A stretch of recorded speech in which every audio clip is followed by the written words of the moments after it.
X Men की original timeline शुरू करते हैं, जो स्टोरी आगे जाके मार्वल की एवेंजर्स, डूम्सडे और सीक्रेट वॉर से कनेक्ट होगी। सबसे पहले 3000 बीसी में दुनिया का सबसे पहला म्यूटेंट दुनिया के सामने आया, एनसवानूर एके अपोकलिप्स, जिसका राज था इजिप्ट पर। लेकिन ह्यूमंस ने इस चीज को एक्सेप्ट नहीं किया और अपोकलिप्स इजिप्ट के नीचे कैद रह गया। 1845 एडी में जेम्स हाउलेट एके वॉल्वरिन के ट्रॉमा ने उसे पावर्स दी, जहां से उसे पता चला उसके असली पिता कौन है, और वो अपने भाई विक्टर के साथ भाग गया। 1861 में लोगन और विक्टर ने मिलकर अमेरिकन सिविल वॉर लड़ा।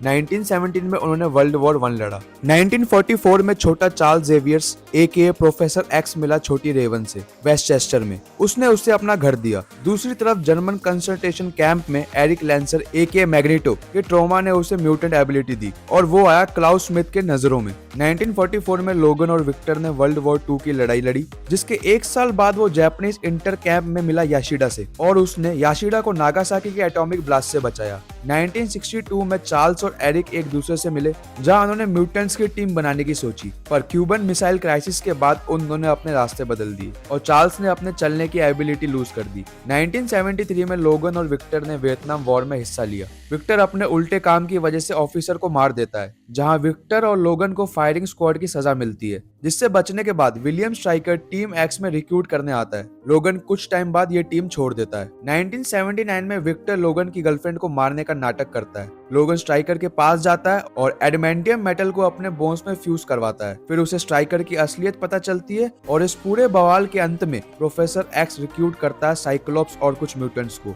और फिर लोगन को लगती है एडमेंटियम बुलेट्स और वो अपनी याददाश्त भूल जाता है। 1986 में चार्ल्स और एरिक जाते हैं जीन ग्रे को रिक्रूट करने। ईयर 2000 में लोगन और रोक आते हैं प्रोफेसर एक्स के स्कूल में, जब मैग्नेटो रोक को यूज करने की कोशिश करता है वर्ल्ड लीडर्स को म्यूटेंट्स में बदलने के लिए, पर एक्समैन उसे रोकते हैं और पकड़ के डालते हैं प्लास्टिक की जेल में। 2003 में प्रोफेसर एक्स किडनैप हो जाते हैं, तो एक्समैन हाथ मिलाते हैं मैग्नेटो से और निकल जाते हैं प्रोफेसर एक्स को ढूंढने, और इसके चलते जीन ग्रे अपने आप को सेक्रीफाइस कर देती है ताकि एक्स जेट वहां से निकल जाए। 2005 में वरिंगटन लैब म्यूटेंट्स का क्योर ढूंढता है और जीन ग्रे भी वापस आ जाती है फियोनिक्स के फॉर्म में, जहां वो आते ही साइक्लोप्स और प्रोफेसर एक्स को मार देती है। फिर होती है जबरदस्त बैटल मैग्नेटो और एक्समैन के बीच, जब मैग्नेटो अपनी पावर लूज कर देता है और लोगन जीन को मार देता है। चार्ल्स जेवियर मूवी के एंड में वापस आ जाते हैं। 2013 में लोगन जीन की डेथ के बाद कुछ ठीक फील नहीं कर रहा था, तभी उसका पुराना दोस्त याशिडा, जिसे लोगन ने हिरोशिमा एटॉमिक अटैक से बचाया था, याद करता है और उसे उसके हीलिंग फैक्टर के अगेंस्ट डेथ देने का ऑफर करता है। लोगन मना कर देता है। फिर याशिडा सीन बनाता है लोगन का हीलिंग फैक्टर चुराने के लिए,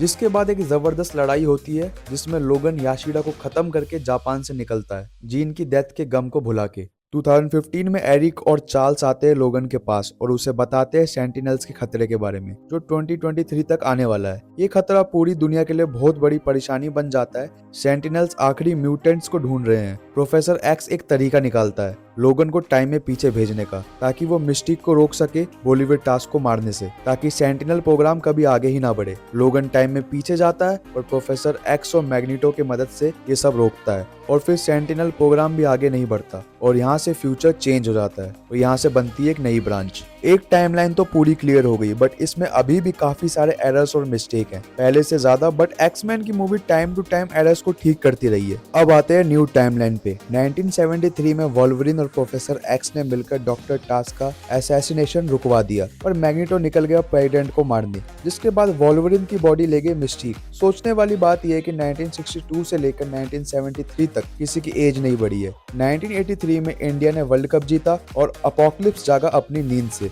और उसने 4 हॉर्समैन जोड़े, जिनको बढ़िया मेकओवर देने के बाद वो निकल गए दुनिया को बर्बाद करने। चार्ल्स का स्कूल अब बढ़िया चल रहा है। अपोकलिप्स चार्ल्स को किडनैप कर लेता है। वॉल्वरिन वेपन एक्स प्रोग्राम से आजाद हो जाता है। जीन ग्रे की फोनिक्स फॉर्म अपोकलिप्स को संभाल लेती है, बट एसेक्स कॉफ वॉल्वरिन का ब्लड ले जाता है। फिर से एक एरर है इसमें, किसी की एज ही नहीं हुई इस मूवी में। 1992 में एक्समैन प्रॉपर एक्समैन वाले काम कर रहे होते हैं, बट जीन ग्रे टकराती है फियोनिक्स फोर्स से और मामला वही खराब होने लग जाता है। बट फिर सब संभलता है जब जीन को समझ आता है उसकी पावर्स कितनी खतरनाक है। वो वहां से चली जाती है। इसके बाद एक और मूवी आने वाली थी जिसमें जीन ग्रे वापस आती और जो स्कूल का नाम चेंज हुआ था जेवियर स्कूल से जीन ग्रे स्कूल में, इस चीज को फिर से रिस्टोर किया जाता, बट वो मूवी नहीं आई। इसलिए डेडपुल मूवी में स्कूल का नाम फिर से जेवियर स्कूल दिखता है। 2016 में फॉर्मल स्पेशल ऑप्स ऑपरेटिव से वेड विल्सन अपने म्यूटेंट जीन एक्टिवेट करता है और बन जाता है डेडपुल। डेडपुल और फिर डेडपुल टाइम में पीछे जाता है कायदे से X Men days of future past में। जो न्यू टाइमलाइन बनी है वहाँ वेड विल्सन पहले से एग्जिस्ट करता है। हम उससे 1973 में ही मिल चुके थे टीम एक्स फॉर्मेशन के दौरान,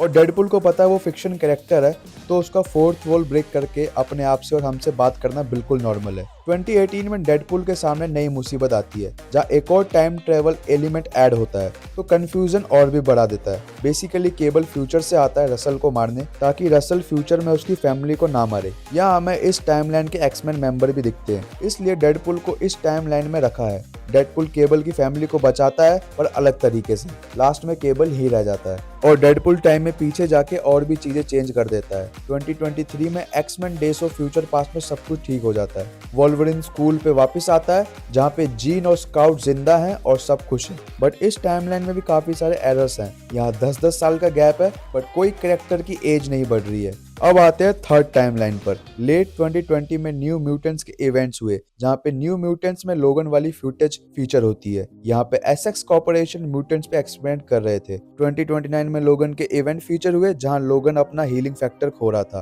प्रोफेसर एक्स मर जाता है, कुछ न्यू म्यूटेंट सामने आते हैं X-23 के साथ और लोगन मर जाता है। अब लोगन मूवी की वजह से न्यू म्यूटेंट्स को अलग टाइमलाइन में ऐड किया गया है। लोगन में ओरिजिनल एक्समैन टाइमलाइन और न्यू एक्समैन टाइमलाइन दोनों को कैनन माना गया है। लोगन के events days of future past के 6 साल बाद हुए हैं और लोगन में यही बोला गया है 25 साल से कोई न्यू म्यूटेंट्स पैदा ही नहीं हुआ है। एसएक्स कॉर्पोरेशन की बात न्यू टाइमलाइन में हुई है और डेडपुल 2 में भी एसएक्स का मेंशन हुआ, पर डेडपुल 2 सीधा सीधा न्यू टाइमलाइन में फिट हो रहा है। एक्समैन इस यूनिवर्स में बहुत टाइम पहले ही मर चुके हैं। लोगन यहाँ अपने पिता को मारने की बात कर रहा है डॉक्टर राइस से, जो कि ओरिजिनल टाइमलाइन में हुआ था, और ओरिजिनल टाइमलाइन में सेंटिनल्स ने सब खत्म कर दिया था। अब आप समझ सकते हो असली रायता किसने फैलाया। हाँ, ये काम था लोगन का, पर लोगन एक कैरेक्टर ड्रिवन मूवी थी जेम्स मैनगोल्ड की तरफ से। एक्समैन की टाइमलाइन इतनी कंफ्यूज होने के बाद भी हम सब ने एक्समैन मूवीज को अपनाया है।